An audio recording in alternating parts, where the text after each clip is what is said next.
Bismillahirrahmanirrahim. Assalamualaikum warahmatullahi wabarakatuh. Anak-anakku sekalian, kelas 11 IPA atau MIA 1 dan 2. Baiklah, pada kesempatan ini kita lanjutkan materi kita terkait bab sebelumnya, yaitu tentang elastisitas ya. Jadi elastisitas itu berkaitan dengan getaran. Maka untuk kesempatan hari ini kita coba untuk membahas tentang getaran. Apa itu getaran? Kemudian gelombang dan juga gelombang bunyi. Oke, jadi getaran itu adalah gaya yang bekerja pada benda bergerak harmonik yang arahnya selalu menuju ke titik keseimbangan dan besarnya sebanding dengan simpangannya. Ini adalah gaya pemulih yang menunjukkan bahwa pada pegas atau per yang diberikan gaya atau dipengaruhi oleh gaya sebesar F, maka akan ada gaya pemulih yang besarnya F sama dengan min K dikali delta X. Dan tanda negatif ini menunjukkan arah gaya pemulihnya terhadap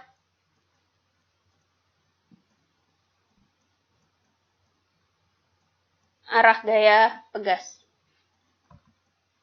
Oke, kemudian gelombang. Apa itu gelombang? Gelombang adalah getaran yang merambat. Jadi kalau ada getaran, kemudian dia merambat, maka akan terjadi gelombang. Ya, jadi terjadinya gelombang itu harus ada getarannya terlebih dahulu, harus ada sumber getarannya, maka baru akan terjadi gelombang. Gelombang dibagi menjadi dua, yaitu gelombang berdasarkan arah rambat dan getar, kemudian gelombang berdasarkan medium dan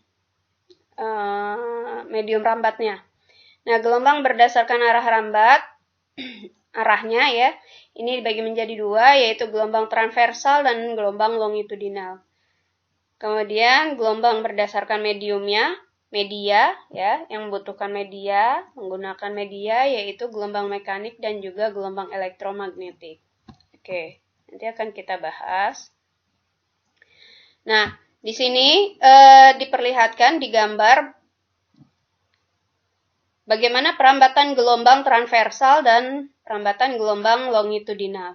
Transversal pada gelombang tali dan gelombang longitudinal yaitu contohnya pada selinki.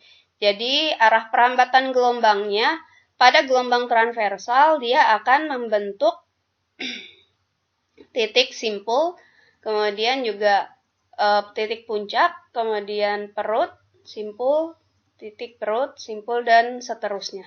Tergantung banyaknya gelombang yang terbentuk. Ya, ini pada gelombang transversal. Jadi kalau misalnya tali ini digetarkan, maka tali termasuk gelombang transversal. Kemudian gelombang longitudinal, ini pada selinki terlihat bahwa ada rapatan dan juga renggangan. Jadi ada yang merapat, ada yang merenggang, ya. Jadi satu rapatan, satu renggangan, maka nanti akan menghasilkan satu panjang gelombang. Oke, kemudian besaran-besaran yang terkait pada gelombang, yang pertama yaitu periode. Periode itu adalah waktu tempuh saat panjang gelombang. Jadi pada saat gelombang ini dari titik awal, maka periode gelombangnya atau waktu tempuhnya sampai di titik berikutnya, ya, sampai titik akhir atau di gelombang ke-1, ke-2, maka bisa kita tentukan berapa waktu yang dibutuhkan gelombang tersebut, ya. Kemudian yang kedua, besaran frekuensi. Jadi frekuensi itu adalah kebalikan dari periode. Frekuensi itu adalah banyaknya getaran yang terjadi dalam 1 detik. Maka bisa dituliskan bahwa periode T sama dengan T per N. T kecil per N. Banyaknya gelombang. N itu menunjukkan banyaknya gelombang. Ya, kemudian frekuensi ini karena kebalikan dari periode, ini banyaknya getaran, maka frekuensi bisa dituliskan F sama dengan N per T. Ya, banyaknya gelombang per satuan waktu atau per detik. Kemudian besaran yang berikutnya yaitu cepat rambat gelombang. Jadi cepat rambat gelombang atau kecepatan gelombang bisa dihitung walaupun tidak bisa terlihat secara langsung berapa kecepatan gelombangnya, tapi bisa dihitung, bisa diperhitungkan berapa kecepatan gelombang. Ya, jadi besarnya kecepatan gelombang bisa dituliskan secara matematis V sama dengan lambda dikali F. Lambda ini menunjukkan panjang gelombang dan F adalah frekuensi gelombangnya. Kemudian bisa dituliskan juga bahwa cepat rambat gelombang itu V sama dengan lambda per T, karena frekuensi tidak lain adalah 1 per periode, 1 per T. Kemudian yang selanjutnya yaitu gelombang mekanik. Gelombang mekanik ini berarti gelombang berdasarkan mediumnya. Nah, gelombang mekanik ini dapat merambat dengan perantara, ya, karena dia bergerak, gelombang mekanik. Maka contoh dari gelombang mekanik itu adalah gelombang bunyi. Maka dari itu pada suara ataupun bunyi, gelombang dapat merambat jika ada perantaranya. Apa perantaranya? Yaitu udara atau benda padat lainnya. Nah, kemudian yang selanjutnya yaitu gelombang elektromagnetik. Nah, gelombang elektromagnetik ini apa bedanya dengan gelombang mekanik? Gelombang elektromagnetik itu tidak membutuhkan perantara atau medium. Ya, jadi dia dapat merambat tanpa menggunakan perantara atau media. Ya, contohnya yaitu gelombang cahaya. Jadi cahaya itu bisa kita lihat tanpa ada udara pun cahaya itu bisa tertangkap gitu ya. Oke, kemudian gelombang radio, gelombang sinar X. Itu adalah contoh dari gelombang elektromagnetik di mana perambatan gelombangnya tanpa memerlukan media. Kemudian yang selanjutnya yaitu sifat dari gelombang. Nah, sifat dari gelombang ini mungkin nanti bisa ditambahkan ya. Cuma dari 4 sifat ini ini bisa menjadikan sebagai dasar ya, bahwa gelombang itu memiliki sifat refleksi, dapat dipantulkan, kemudian dapat dibiaskan ya atau refraksi, kemudian sifat gelombang itu bisa didifraksi dan juga bisa diinterferensi. Nah, ini adalah contoh dari perambatan gelombang yang dapat dipantulkan. Jadi misalnya kamu berada di depan cermin, kemudian bagaimana hasil kamu dapat melihat bayangan kamu di cermin, maka di situ terjadi pemantulan, ya. Artinya kalau tidak ada cahaya, maka otomatis wajah kamu atau si objek itu tidak dapat terlihat, ya, bayangannya di cermin. Nah, pantulan itu terjadi kalau ada gelombang datang. Nah, ini tandanya. Ada gelombang datang atau sinar datang, kemudian ada sinar pantul. Ya, artinya ada gelombang yang datang, ini menunjukkan sinar. Ada cahaya yang datang mengenai media, ya, misalnya ini adalah cerminnya, kemudian dipantulkan. Ya, setelah itu maka terlihatlah bayangan kita di cermin. Itu proses pemantulan yang dialami pada saat kita berada di depan cermin, ya. Maka sifat pemantulan itu berlaku. Nah, di sini sudut sinar datang dengan sudut sinar pantul ini sama, theta I sama dengan theta R.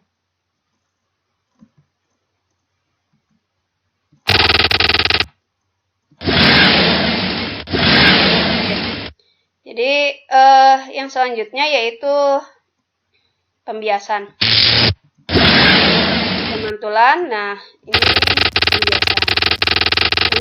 pembiasan, misalnya kamu mencelupkan sebuah benda atau sedotan ke dalam air yang berisi gelas, maka sedotan tadi akan terlihat di bagian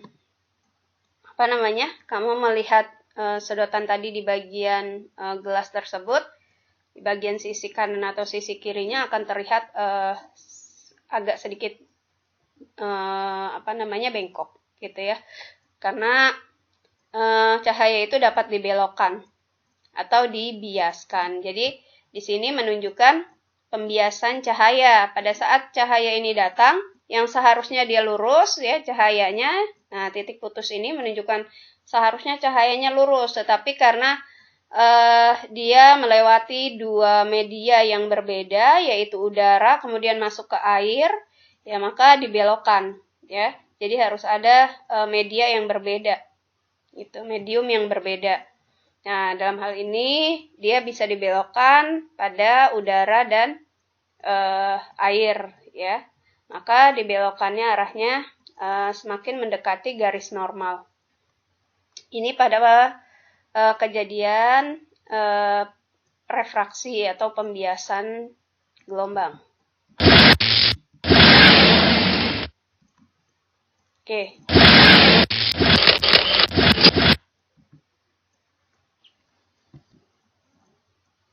Nah, untuk yang selanjutnya,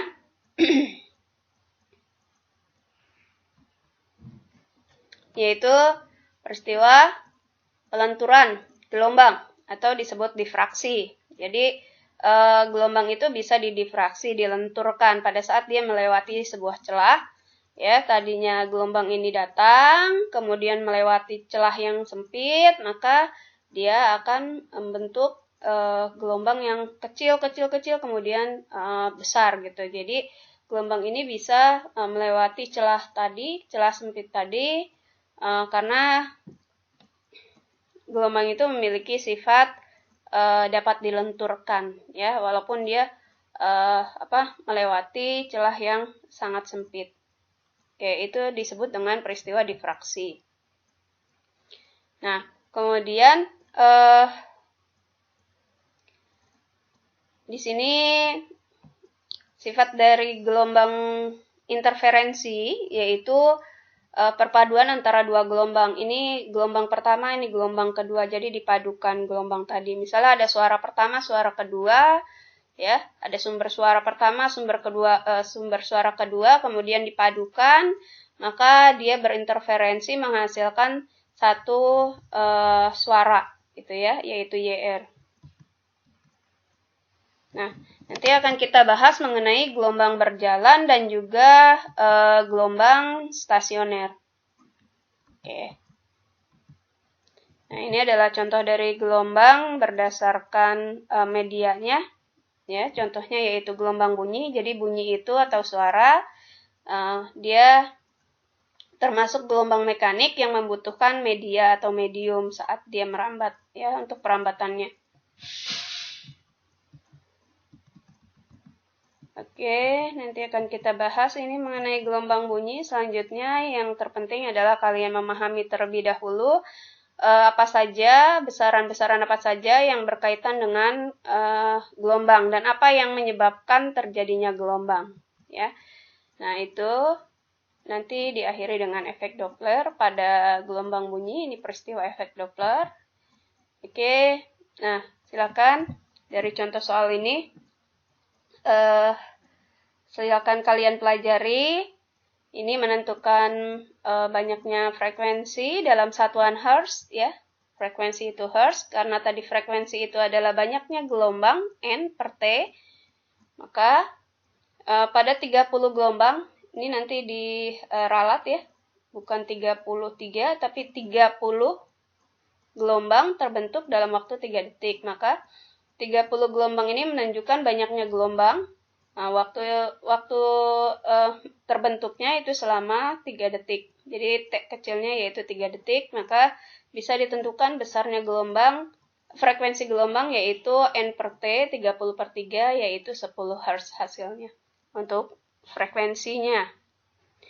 Kemudian yang kedua yaitu sebuah slinky. Slinky ini tadi adalah contoh dari gelombang longitudinal, di mana perambatannya itu akan membentuk rapatan dan renggangan, ya. Satu rapatan, satu renggangan itu akan menghasilkan satu gelombang. Oke. Kemudian pada gelombang Slinky, di sini jarak antara rapatan dan renggangan ini berturut-turut adalah 7,5 cm. Jika cepat rambat gelombangnya sebesar 3 meter per second, maka frekuensinya berapa? Gitu ya. Jadi kita kaitkan antara frekuensi, kemudian panjang gelombang dan juga cepat rambat gelombang, gitu ya. Jadi kita tentukan dulu berapa besarnya panjang gelombangnya di sini. Nah, panjang gelombangnya itu adalah tadi berapa nih? Lambdanya 15 cm sama dengan 10 pangkat 15 kali 10 pangkat min 2 meter. Ini adalah panjang gelombangnya. Nah, di sini saya belum sebutkan ya di atas ya. Oh ya.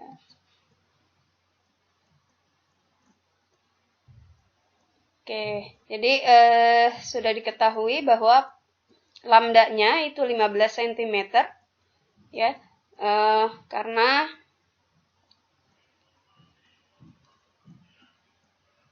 nah ini terjadi atau terbentuk satu rapatan satu renggangan. Nah, itu satu lambda. Kalau setengah lambdanya itu tadi 7,5. Jadi kalau satu lambda berarti 2 kalinya ini nih. 2 kali atau 7,5 dikali 2. Ya, hasilnya adalah 15 cm lambdanya, maka hasilnya adalah 20 Hz ya. 20 Hz dari mana? Nah, ini frekuensinya tadi dari lambda dibagi dengan 15-nya ini apa nih? Ini 300 ini adalah Di sini saya nggak sebutkan ya di atas ya. 300-nya ini adalah V-nya, kecepatannya. Oke, kecepatannya V per lambda ya. Hasilnya adalah 20 Hz. Oke, terima kasih. Silakan uji kompetensimu dengan mencoba latihan soal dari 1 sampai soal nomor 4. Oke, terima kasih. Assalamualaikum warahmatullahi wabarakatuh.